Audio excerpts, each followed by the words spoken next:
lemah dalam mengirim bola, teknik yang buruk, kecepatan yang biasa-biasa saja, serakah, dan hanya mencetak gol dengan cara tap in. Itulah kata-kata yang digunakan oleh para penggemar untuk mendeskripsikan Filippo Inzaghi. Bahkan para pemikir sepak bola terhebat yang pernah ada seperti Johan Cruyff atau Sir Alex Ferguson telah mengatakan apa yang dapat kalian anggap sebagai penghinaan atau paling tidak pujian yang tidak masuk akal. Kalian tentu tahu jika Johan Cruyff pernah mengatakan bahwa Inzaghi tidak bisa bermain sepak bola. Dia hanya selalu berada di posisi yang tepat. Dan Alex Ferguson juga mengatakan dia terlahir dalam posisi offside. Namun saya pikir yang paling lucu adalah penyebutannya sebagai Mr. Pinya para striker oleh seorang pengguna Reddit di Amerika. Menurutnya, meskipun terlihat canggung dan kikuk, Inzaghi selalu berhasil keluar sebagai pemenang. Tapi dari semua lelucon dan ejekan yang dilontarkan kepadanya, satu hal yang tidak dapat ditiru darinya adalah insting mencetak golnya. Inzaghi memiliki kemampuan khusus untuk menghilang di hampir sepanjang pertandingan. Kemudian muncul hanya untuk membuat para pemain bertahan menyadari bahwa mereka telah terlambat menutup ruang dan melihatnya mencetak gol. Seperti yang dikatakan Ancelotti, rasanya tidak adil jika kamu hanya memuji Vieri sebagai penyerang tajam Italia. Ingat, kita masih punya Pippo. Ia akan mencetak banyak gol. Mencetak gol ada dalam darah Pippo. Begitulah, meskipun ia mungkin tidak memiliki kemampuan teknis seperti Del Piero dan Totti, atau kemampuan fisik seperti Ronaldo dan Drogba, ia menebus kekurangannya dengan nalurinya untuk mengalahkan jebakan dan offside serta penempatan posisi yang tepat untuk mencetak gol. Dan meskipun mungkin finishingnya bukanlah yang paling indah, terkadang bahkan terlihat seperti sebuah kebetulan, dia telah mencetak lebih dari 300 gol di sepanjang karirnya, memenangkan berbagai trofi bergengsi, termasuk Liga Champions dan bahkan Piala Dunia. Apa yang membuat semua terlihat lebih mengesankan adalah fakta bahwa dia melakukan semua ini saat bermain di salah satu era terberat bagi penyerang di Serie A. Di tahun 2000-an, Serie A dipenuhi oleh para pemain legendaris seperti Maldini, Cannavaro, Turan, Materazzi, dan Nesta. Tetapi terlepas dari semua itu, sejak usia dini, Inzaghi tahu bahwa kemampuan utamanya adalah mencetak gol. Dia tumbuh di sebuah kota bernama Piacenza di Italia, di mana hasratnya untuk olahraga sepak bola tumbuh cukup lucu. Karena justru adiknya yaitu Simone Inzaghi terlihat lebih menonjol berkat beberapa keterampilan teknis yang tidak dimiliki olehnya. Di usia 12 tahun, Inzaghi bergabung dengan Akademi Piacenza. Dan di usia 18 tahun, dia menjalani debut profesionalnya dan setelah menjalani 2 penampilan di Serie B, dia dipinjamkan ke Esileve yang bermain di Serie C. Tapi ini bukanlah sebuah kemunduran. Piacenza sengaja melakukannya agar Inzaghi muda bisa mendapat menit bermain yang cukup. Dan di sana ia berhasil mencetak 13 gol yang mengesankan dalam 21 pertandingan, membuat klub Serie B lainnya yaitu Hellas Verona datang untuk mengajukan proposal peminjaman selama 1 musim. Dan di Verona Inzaghi mencetak 13 gol lagi. Dengan semua ini, Piacenza merasa sudah cukup dan sudah saatnya membawa pulang si anak hilang. Mereka akhirnya memberi kesempatan untuk bermain secara konsisten. Dan dia membayar kepercayaan yang diberikan kepadanya dengan memainkan peran penting dalam perjalanan Piacenza untuk memenangkan Serie B, dengan mencetak 15 gol dalam 37 pertandingan. Dengan promosinya mereka ke Serie A, dan dengan bursa transfer telah dibuka, membuat klub-klub di Liga nomor 1 Italia tersebut mencari tahu siapa pemain terbaik di balik kesuksesan Piacenza tersebut. Salah satu klub yang serius tidak lain adalah Parma, dan mata mereka langsung tertuju pada Inzaghi. Saat itu Parma tidak bisa dipandang sebelah mata. Skuad mereka terdiri dari pemain berpengalaman seperti Zola dan Stoichkov, serta pemain muda berbakat seperti Buffon dan Cannavaro. Dan mereka membayar 3 juta euro untuk merekrut Inzaghi. Namun, bermain di Parma tidak seperti yang diharapkan. Inzaghi kurang mendapatkan waktu bermain karena tim lebih memilih untuk memainkan Alessandro Melli yang lebih berpengalaman. Selain itu, Inzaghi kesulitan dalam pertandingan-pertandingan yang ia mainkan. Ia hanya mencetak 2 gol dari 15 kesempatan yang diberikan. Parma dengan cepat menyerah kepadanya, dan mereka memutuskan untuk menjualnya setelah hanya 1 musim. Tetapi untung baginya, ada tim Serie A lain yang meminatinya. Meskipun lebih lemah dari Parma, Atalanta memberinya kesempatan untuk tetap bisa bermain di liga tertinggi Italia. Dan ini ternyata menjadi berkat tersembunyi karena Inzaghi akan menjadi ikan besar di kolam ini. Musim ini Inzaghi membuat Parma menyesal karena telah mengambil keputusan begitu cepat. Dia mengamuk dengan mencetak gol ke gawang semua klub di liga. Gol-gol yang dihasilkan pun amat variatif prosesnya. Meskipun gol dari jarak dekat masih mendominasi. Dia juga kerap mencetak gol melalui tendangan jarak jauh, tendangan first time, bahkan tendangan bebas. Dengan total 24 gol di liga yang membuatnya menjadi capocannonieri. Semua mata tertuju padanya. Dan Juventus, yang merupakan raksasa Italia, meminangnya dengan harga 10 juta euro. Kedatangan Inzaghi diproyeksikan untuk menggantikan Vieri yang hengkang ke Lazio dan menjadi rekan duet Del Piero. Namun sebelum musim dimulai, banyak keraguan apakah kedua penyerang itu mampu bermain baik untuk Juventus. Dan mereka tidak perlu menunggu lama untuk mendapat jawabannya. Pertandingan pertamanya bersama Juventus terjadi saat tim menghadapi Vicenza di Piala Super Italia. Dan hanya 4 menit setelah pertandingan dimulai, Inzaghi mencetak gol dengan gaya klasiknya. 6 menit kemudian, ia kembali mencetak gol dengan menyambar umpan silang, mengubah skor menjadi 2-0 hanya dalam 10 menit pertandingan berjalan. Juventus mengambil alih kendali untuk sisa pertandingan dan mengakhirinya dengan menambah 1 gol lagi. Inzaghi mendapat trofi dalam pertandingan pertamanya dan hanya dalam 2 gol pertamanya bagi klub. Setelah awal yang baik di musim ini, duet Inzaghi dan Del Piero akan membuktikan bahwa para peragu telah salah menilai mereka dengan mencetak total 39 gol di Serie A. Dengan distribusi gol yang hampir merata yaitu 18 gol dari Inzaghi dan 21 gol dari Del Piero. Mereka menempatkan Juventus pada posisi untuk meraih gelar ganda. Dan pada akhir tahun, perebutan gelar juara menjadi pertarungan antara Inter dan Juventus, di mana Inter dipimpin oleh penyerang anyar mereka sendiri karena mereka baru saja merekrut Ronaldo dari Barcelona pada tahun itu. Dan dengan 2 laga tersisa, Juventus memimpin dengan 70 poin, sementara Inter hanya memiliki 66 poin. Dan laga kedua terakhir Juventus adalah melawan Bologna. Pertandingan ini jelas tidak akan menjadi tugas yang mudah bagi Juventus, karena Bologna merupakan klub papan tengah yang solid yang berada di peringkat ke-8. Dan mereka diperkuat oleh fantasista asal Italia, Roberto Baggio. Pertandingan dimulai dengan awal yang buruk karena Igor Kolivanov mencetak gol ke tiang dekat pada menit ke-11. Sebuah gol yang tampaknya bisa digagalkan oleh kiper lain. Dan pertandingan berlangsung dengan tempo yang keras, benar-benar menguras fisik kedua tim. Namun Inzaghi berhasil mencetak gol penyeimbang melalui sundulan yang memanfaatkan umpan Zinedine Zidane. Dan hanya 15 menit kemudian, Inzaghi memberikan keunggulan bagi si nyonya tua dengan asis lain dari Zidane. Juventus tidak akan mempertahankan keunggulan untuk waktu yang lama, karena hanya 6 menit kemudian, Baggio mencetak gol untuk menyamakan kedudukan. Dan pertandingan tampaknya akan berakhir imbang hingga menit ke-80, di mana Inzaghi menemukan dirinya di ujung umpan silang lain dan menempatkan Juve sebagai pemenang dengan hat-tricknya. Di saat yang sama, Inter mengalami kekalahan dari tuan rumah Bari, yang berarti bahwa kemenangan yang mereka dapatkan juga telah membawa mereka meraih gelar juara. Duo Inzaghi dan Del Piero juga meraih kesuksesan di Liga Champions. Inzaghi mencetak 4 gol di 2 laga melawan Dinamo Kiev di babak perempat final, yang pada salah satu laga merupakan hat-trick yang mengesankan, membawa Juventus ke semifinal, di mana mereka akan menghadapi Monaco yang baru saja mengalahkan Manchester United. Namun kali ini Del Piero adalah pahlawannya. Dia mencetak hat-trick di leg pertama di Turin.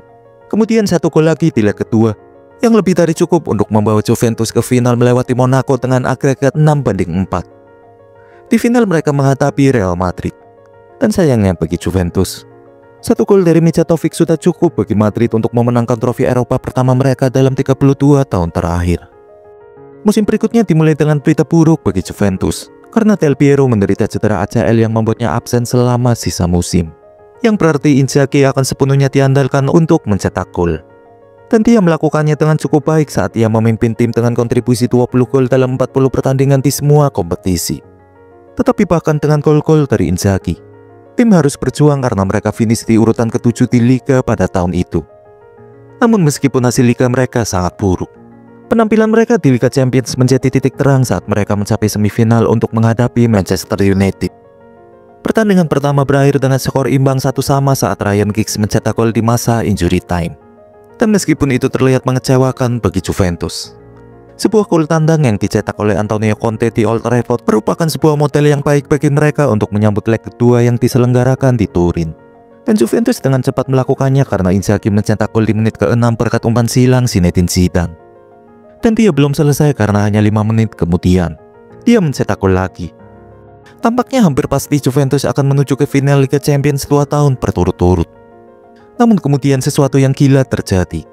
Pertama sundulan dari Roy Keane dan sundulan lain dari Dwayne Giok yang membuat agregat menjadi 3 sama dengan 56 menit tersisa. Dan pada menit ke-83, Hal yang tak terpikirkan terjadi saat York mengambil bola dari pemain bertahan untuk menerobos masuk dan memberikan Andy Cole kesempatan untuk mencetak gol yang memastikan tempat United di final Liga Champions. Musim berikutnya, Del Piero kembali, tetapi dia terlihat kesulitan menemukan permainannya. Dia bahkan berjuang keras untuk mendapatkan kembali gol-golnya. Dan disinilah masalah datang. Di saat Del Piero sedang dalam kondisi seperti itu, dengan fakta bahwa Inzaghi jarang mengoper bola kepadanya dan lebih memilih untuk mengambil tembakan sendiri meskipun dari sudut yang sulit sekalipun. Sementara Del Piero selalu mengatur beberapa gol yang dicetak Inzaghi, membuat hubungan mereka memburuk. Del Piero lelah menerima perlakuan buruk di kotak penalti. Dia frustasi tidak pernah menjadi pemain yang mencatatkan skor. Sehingga pada akhir musim, ketika Inzaghi mencetak 26 gol dengan 15 diantaranya berasal dari Liga, Del Piero hanya mencetak 9 gol di Liga dengan 8 diantaranya berasal dari tendangan penalti. Akan tetapi, Juventus melihat dari sisi yang lain. Mereka beranggapan bahwa gol-gol Inzaghi hanya bisa terjadi berkat kontribusi Del Piero, dan mereka memberikan perpanjangan kontrak untuknya. Sementara Inzaghi, pemain yang mengungguli rekan setimnya dalam hal catatan gol, tidak mendapat apa-apa. Meskipun segalanya sedikit berantakan di Juventus, Inzaghi masih dipanggil oleh timnas Italia untuk Euro 2000, di mana dia adalah pemain starter yang konsisten. Di babak penyisihan grup, dia mencetak gol penalti dalam kemenangan 2-1 atas Turkinya akan syukur. Di perempat final, Italia bertemu Rumania, dan meskipun Rumania diperkuat oleh George Hagi dan Adrian Mutu, Italia tetap melaju ke babak berikutnya berkat gol-gol dari Totti dan Inzaghi. Di semifinal, Italia bertemu tim Belanda yang tangguh, di mana skor bertahan imbang tanpa gol yang mengakibatkan pertandingan berlanjut ke adu penalti, membuat Italia berhasil melaju ke final dengan kemenangan 3-1.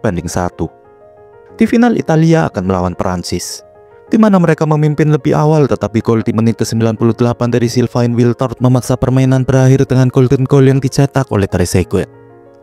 Saat Inzaghi kembali fokusnya ke Juventus, hubungannya dengan Del Piero semakin memburuk, dan klub memutuskan untuk memilih salah satu di antaranya. Dan dengan kedatangan Trezeguet sebagai rekrutan baru mereka, terlihat jelas siapa yang mereka pilih. Keputusan ini akan dikonfirmasi pada musim panas ketika mereka menjualnya ke rival mereka AC Milan seharga 23 juta euro. Inzaghi datang bersamaan dengan rekrutan top Andrea Pirlo dan Rui Costa yang akan bergabung dengan skuad yang memiliki pemain berbakat seperti Maldini, Gattuso, dan Shevchenko. Tetapi AC Milan masih berjuang untuk memenangkan Liga 3 tahun lamanya. Scudetto terakhir yang mereka raih adalah di tahun 1999. Inzaghi dan Milan memulai dengan lambat dan pada bulan November, Milan akhirnya memecat manajer mereka Fatih Terim dan menunjuk orang yang sangat akrab dengan Inzaghi, Carlo Ancelotti. Pelatih yang baru saja dipecat musim lalu oleh Juventus setelah kalah 2 poin dari Roma di Liga. Sayangnya untuk Inzaghi, ia mengalami cedera yang membuatnya absen selama 3 bulan sebelum memainkan banyak pertandingan di awal kedatangan Ancelotti. Dan ketika dia kembali, terlihat jelas bahwa kecepatannya jauh sudah menurun. Tetapi terlepas dari itu, Inzaghi masih dapat mengandalkan naluri dan penyelesaiannya untuk mencetak gol, bahkan dengan kondisi fisik yang terlihat lemah. Dia dan Shevchenko kemudian membentuk kemitraan serangan yang luar biasa karena Inzaghi mencetak 16 gol dalam 28 pertandingan, sementara Shevchenko mencetak 17 gol dari 38 penampilan. Kontribusi gol mereka disumbangkan kepada Milan untuk mendapatkan tempat di Liga Champions musim berikutnya saat mereka finish di urutan keempat di Liga tahun itu. Dan mereka hanya mampu sampai ke semifinal di mana mereka tersingkir oleh Dortmund. Sementara Milan memiliki musim terbaik mereka dalam 3 tahun terakhir. Pemilik klub Silvio Berlusconi masih belum puas karena dia mengharapkan gaya sepak bola yang lebih menyerang setelah uang yang dia habiskan pada tahun sebelumnya. Jadi dengan pemikiran ini, Ancelotti beradaptasi. Dia mengubah formasinya menjadi 4-1-3-2, di mana Pirlo akan dikonversi dari gelandang serang menjadi di playmaker. Dan melihat ke belakang, tim ini memiliki susunan pemain yang luar biasa. Mereka memiliki Maldini dan Nesta sebagai bek tengah, dengan Pirlo berada di depannya, dan di lini tengah diisi oleh Gattuso, Seedorf, dan Rui Costa.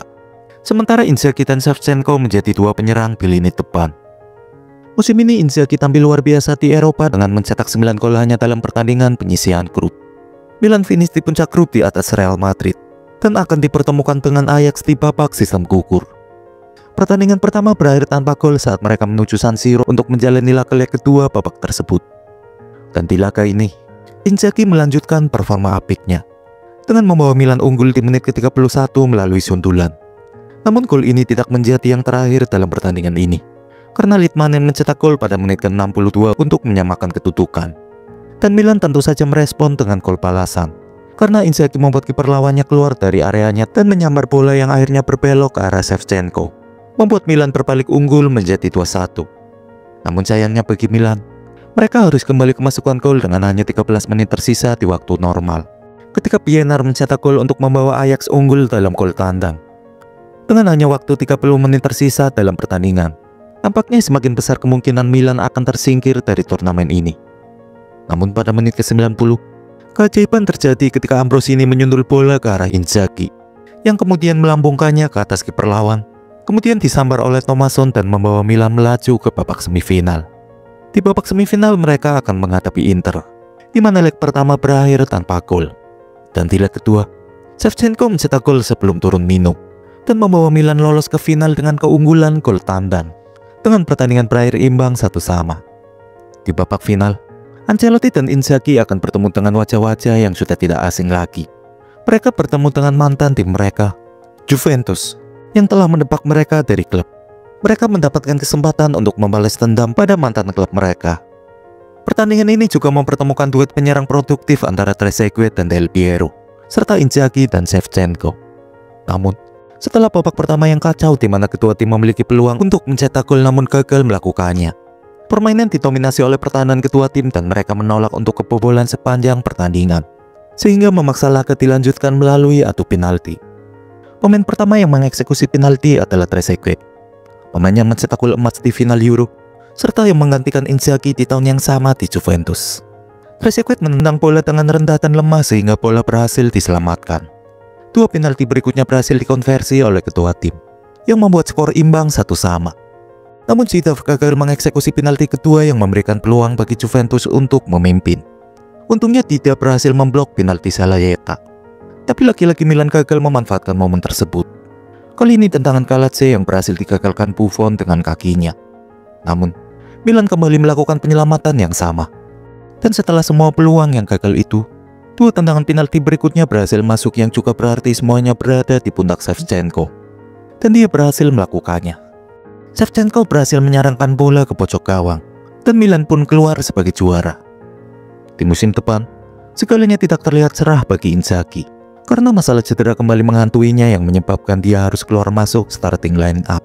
Dan ini akan mengacaukan performanya secara besar-besaran karena dia hanya mencetak 3 gol dari 14 pertandingan liga. Tetapi bagi Milan, hal itu tidak mempengaruhi performa tim, karena Thomasson melakukan pekerjaannya dengan baik sebagai pemain pengganti. Dia mencetak 12 gol dari 26 pertandingan liga, sementara Shevchenko memimpin dengan 26 gol, membuat Milan mencatatkan rekor perolehan poin Serie A dengan 82 poin dan dengan nyaman menjuari liga. Ketika Milan merayakan musim yang luar biasa, Inzaghi harus menjalani operasi pergelangan kaki di akhir musim. Dan bagi Inzaghi, masalah itu tak kunjung selesai, karena ia harus menjalani operasi yang kedua kalinya hanya 6 bulan setelahnya. Dan ketika ia kembali dari cedera, hanya butuh 4 hari untuk membuatnya cedera lagi, yang membuatnya harus menepi selama 1 bulan hingga membuatnya kembali di akhir bulan Februari. Pada akhir tahun, Inzaghi bermain selama 448 menit di Liga tanpa mencetak 1 pun gol. Sebagai catatan positif, Milan berhasil mencapai final Liga Champions kedua mereka dalam kurun waktu 3 tahun, yang sayangnya harus dilewatkan oleh Inzaghi karena cedera. Dan jika kamu Milanisti, pertandingan dimulai dengan sangat baik karena Maldini mencetak gol di menit pertama. Sementara Crespo mengubah skor menjadi 3-0 dengan mencetak gol sebelum turun minum. Namun, ini adalah keajaiban Istanbul, dan situasi berubah menjadi buruk bagi Milan setelah turun minum. Liverpool mencetak 2 gol beruntun dalam kurun waktu 7 menit, dan kemudian menyamakan kedudukan di menit ke-61. Permainan berjalan lebih tenang dengan sisa waktu 33 menit perpanjangan waktu, yang memaksa pertandingan harus diakhiri melalui adu penalti, di mana setelah 4 penalti dari masing-masing tim, skor menjadi 2-3 dengan keunggulan jatuh ke tangan Liverpool. Dan dengan Shevchenko yang menjadi algojo terakhir Milan, mereka berharap jika dia mampu melakukan seperti di final sebelumnya. Tetapi tidak. Kali ini tendangannya mengarah ke tengah dan berhasil digagalkan. Dan Liverpool pun berhasil melakukan salah satu comeback paling mustahil yang terjadi dalam sejarah final Liga Champions. Untungnya bagi Inzaghi, sebagian besar musim berikutnya dia terhindar dari cedera, mampu kembali ke performa terbaiknya, dengan mencetak 17 gol dalam 31 pertandingan. Dan momen ini sangat tepat karena membuatnya mendapat tempat di Piala Dunia 2006 bersama Italia. Meskipun ia bukanlah nama pertama, ia masih bisa tampil di pertandingan penyisihan grup Italia melawan Republik Ceko. Dan Inzaghi mampu memanfaatkan kesempatannya dengan baik dengan mencetak gol di menit-menit akhir pertandingan, yang membuat Italia memenangkan pertandingan dengan skor 2-0. Tapi bahkan dengan hal tersebut, Marcello Lippi masih memilih nama lain sebagai starter.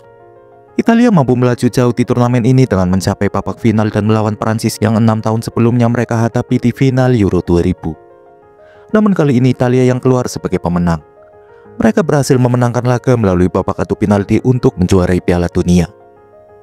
Musim panas itu juga akan melihat perubahan besar-besaran di Milan, karena Shevchenko dijual ke Chelsea dalam mega transfer senilai 43 juta euro. Dan perubahan ini mendorong Ancelotti untuk mengubah taktiknya. Dia beralih ke formasi striker tunggal dalam formasi 4-2-3-1 dengan Inzaghi sebagai ujung tombak. Ketika Inzaghi mencetak gol pada laga pertama musim ini melawan Lazio, dia menemukan dirinya dalam performa yang buruk karena gagal mencetak gol selama 5 bulan hingga akhir Januari. Namun untuk bersikap adil terhadap Inzaghi, dia mulai bangkit di usianya yang sudah menginjak 33 tahun. Dan dia memang memiliki sejarah yang panjang dengan cedera. Jadi pada titik ini kebanyakan orang percaya bahwa Inzaghi telah selesai. Penurunan performanya juga menyebabkan Milan terseok-seok di papan klasemen karena mereka berada di posisi ke-13 saat musim dingin. Bahkan dengan Kakak yang berusaha sekuat tenaga untuk menampilkan performa terbaik, Milan sendiri berpikir bahwa mungkin benar Inzaghi telah selesai. Dan mereka memilih untuk membeli Ronaldo pada bursa transfer Januari untuk menghentikan kejatuhan mereka di klasemen.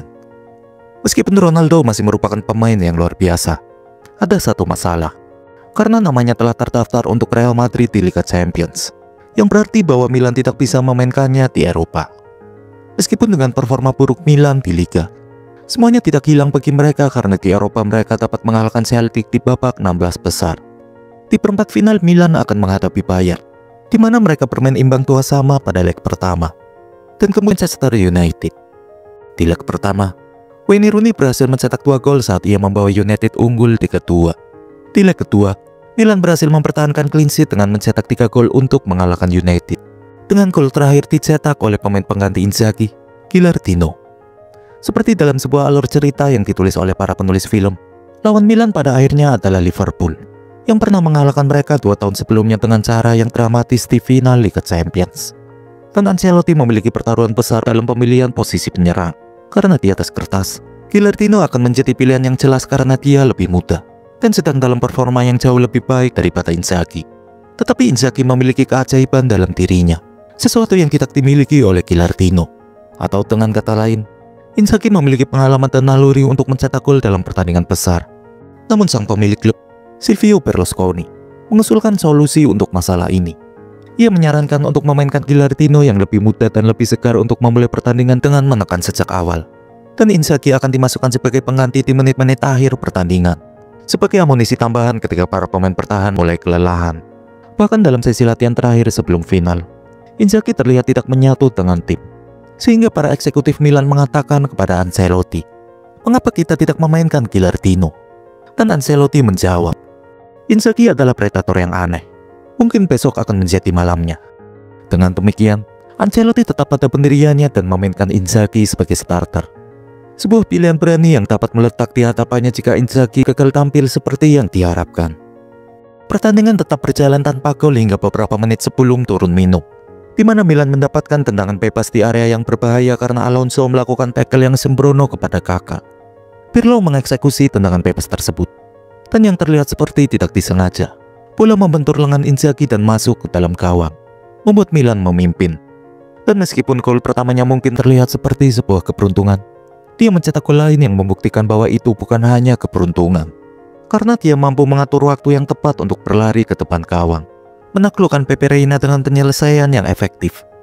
Dan meskipun Liverpool mencetak gol 7 menit berselang, hal itu tidak cukup untuk menghentikan Milan membalas kekalahan 2 tahun sebelumnya dengan penampilan Inzaghi sebagai pemain terbaik.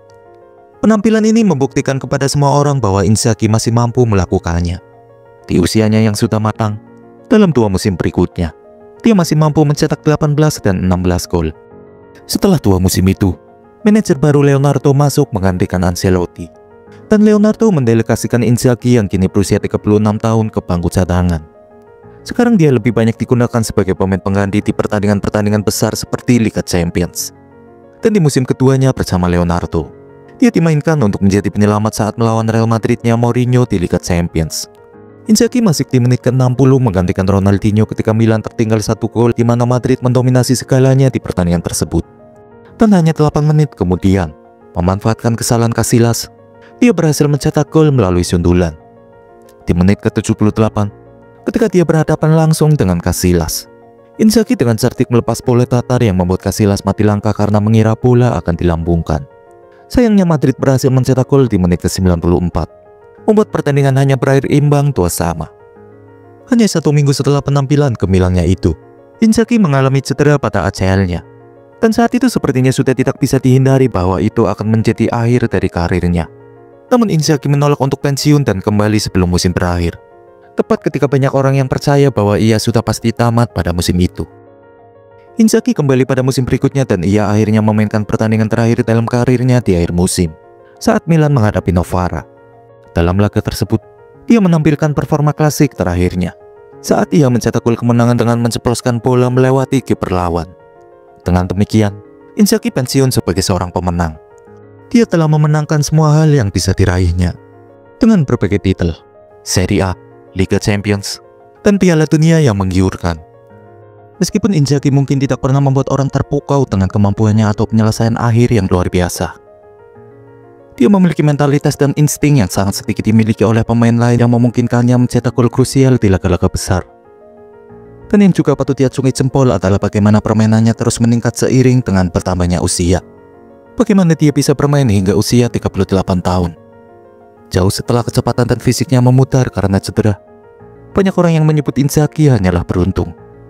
Tetapi untuk itu saya katakan, untuk mendapatkan keberuntungan, kalian harus menempatkan diri kalian pada posisi tersebut.